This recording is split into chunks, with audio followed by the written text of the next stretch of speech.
अपने समय में क्या कहा था, ये क्या विचार था, ये केवल 10 सेकंड की क्लिप अगर आप सुने।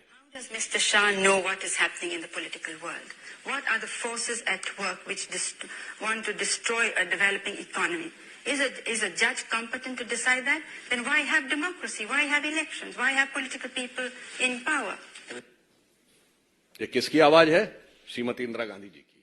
और ये किस विचार से प्रेरित है, ये भी मैं बताना चाहता हूं।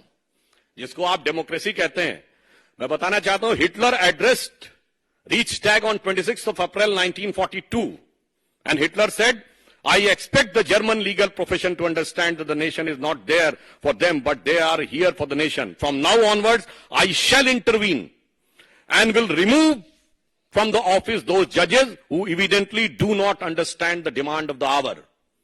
और इंदिरा गांधी जी ने क्या कहा था? पार्लियामेंट के फ्लोर पे कहा गया था कमिटेड जुडिशरी की बात, और यह कहा गया था कि जजेस को हमारी विचारधारा के अनुरूप चलना होगा। आज वो लोग कहते हैं डेमोक्रेसी। आपको पता है, नाजियों की एक बड़ी फेमस फिल्म थी ट्रायम्फ ऑफ द विल, 1934 में उसका मंचन हुआ नाजी पार्टी के कन्वेंशन में। उस मंचन के समाप्त होने के बाद हिटलर के राइट हैंड व्यक्ति रूडोल्फ हेस, जो बाद में अरेस्ट हो गया था, 92 में शायद उसकी डेथ हुई, उसने नारा लगवाया था, Hitler is Germany and Germany is Hitler. ठीक यही नारा छोटे मोटे नेता ने नहीं, कांग्रेस के तत्कालीन राष्ट्रीय अध्यक्ष देवकांत बरुआ ने लगाया, India is Indira and Indira is India. और आज तक कांग्रेस के किसी राष्ट्रीय अध्यक्ष ने उसके लिए माफी नहीं मांगी है, तो वो कांग्रेस का आज तक आधिकारिक बयान है। इसलिए जो लोग राजनीति में इस प्रकार की बात कहते हैं कि कौन डेमोक्रेसी की बात कर रहा है, तो मैं एक और चीज कोट करना चाहता हूं। मार्गरेट अल्वा जी कांग्रेस की सीनियर लीडर रही हैं। उन्होंने किताब लिखी है courage and commitment and autobiography, जिसमें उन्होंने कांग्रेस की शीर्ष नेतृत्व लीडरशिप का नाम लेते हुए कहा है कि द टॉप लीडरशिप के लिए they functions in an absolutely arbitrary manner and supports corrupt anti national activities and the nexus. तो आपके नेता के बारे में कह रहे हैं। और नटवर सिंह ने क्या लिखा है, one life is not enough. PV Narasimha Rao की किताब द इनसाइडर। अरे क्या क्या सुनेंगे भाई। तो मैं साफ बात कहना चाहता हूं, यह सच है, जो आर्बिट्रेरी अधिनायकवादी शक्तियां थीं, उनके हाथ से अब सत्ता को निर्णायक रूप से जाने का समय आ गया है। और यह साफ दिख रहा है, वहीं श्री नरेंद्र मोदी जी के नेतृत्व में भारत एक नए स्वरूप की तरफ आगे बढ़ रहा है, जहां पर कि 44 करोड़ लोगों को मुद्रा योजना के तहत लाभ मिला है, जनधन योजना के 50 करोड़ अकाउंट बने हैं, 4 करोड़ गरीब लोगों को आवास मिला है, सत्ता में सबको सम्मान, सबको स्थान मिला है। वैसे एक और बात बता दूं, भारत के इतिहास में एक ही प्रधानमंत्री हैं, श्रीमती इंदिरा गांधी जी। कोर्ट ने जिनको करप्ट प्रैक्टिसेस और माल प्रैक्टिसेस के लिए दोषी साबित कर दिया, उसके बाद उन्होंने कोर्ट के निर्णय को रौंद दिया। और एक ही बार नहीं रौंदा गया, 2 बार रौंदा गया। 1985 शाहबानो केस, कि जब लगा सुप्रीम कोर्ट शरिया के खिलाफ जा रहा है, तो supreme court has been trounced by the brutal majority in the parliament in favour of शरिया, and this was a secular state.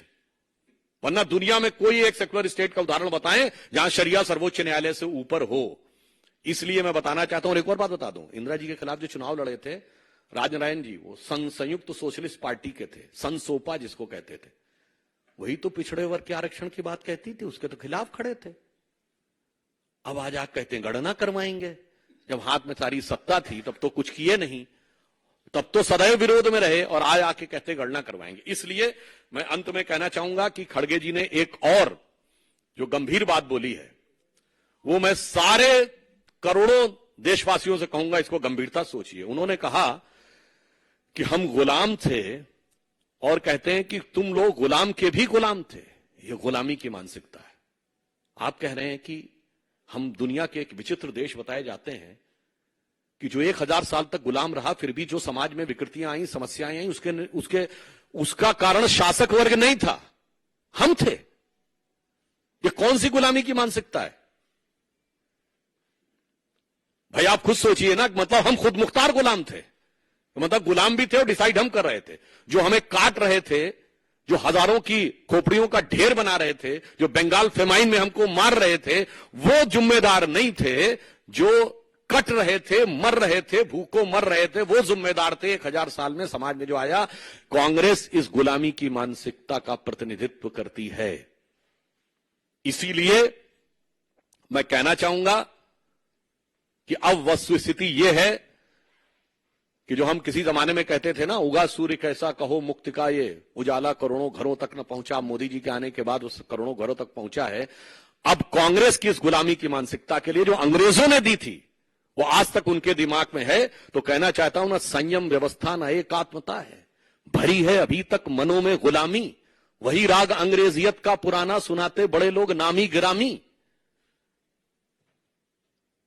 बहकती मदिर जिंदगी की लयों में अभी मुक्ति गायन स्वरों तक न पहुंचा। उगा सूर्य कैसा कहो मुक्ति का ये उजाला करोड़ों घरों तक न पहुंचा। मतलब अभी भी बहकते कदम हैं, स्वतंत्रता का, मुक्ति का वास्तविक गायन उनके कान में नहीं पहुंच पाया है। इसलिए यह सच है कि गुलामी की मानसिकता से इस देश को मुक्त करने का निर्णय जो देश की जनता ने लिया था, I am quoting again, on 18th of May 2014 the Sunday guardian of London, जिन्होंने हमें गुलाम बनाया, उनके अखबार को कोट कर रहा हूं। उन्होंने लिखा था कि 16th of May 2014, जिस दिन मोदी जी के नेतृत्व हमें स्पष्ट बहुमत की सरकार मिली, should be known as a day of second independence in India. And the शीर्षक था, it was second tryst with India's destiny. क्योंकि उन्होंने कहा कि लंबे समय तक स्वतंत्रता के बाद उस विचार का शासन रहा जो ब्रिटिश कॉलोनियल लीगेसी को रिप्रेजेंट करता था। पहली बार एक ऐसे हाथ में एब्सोल्यूट पावर आई है, अटल जी के समय में एब्सोल्यूट पावर नहीं थी, एब्सोल्यूट पावर आई है जिसका इंसेप्शन एंड इंस्पिरेशन यानी उत्पत्ति और प्रेरणा में ब्रिटिश कॉलोनियल लीगेसी से कोई लेना देना नहीं है, जो पूर्णता भारतीय है। इसलिए ये कांग्रेस और कांग्रेस गोत्र के जितने दल हैं, उन सब के लिए भविष्य निश्चित रूप से निर्णायक अवसान की तरफ बढ़ रहा है। और उसी कारण वो भयाक्रांत होकर इस प्रकार की अनर्गल बातें कर रहे हैं।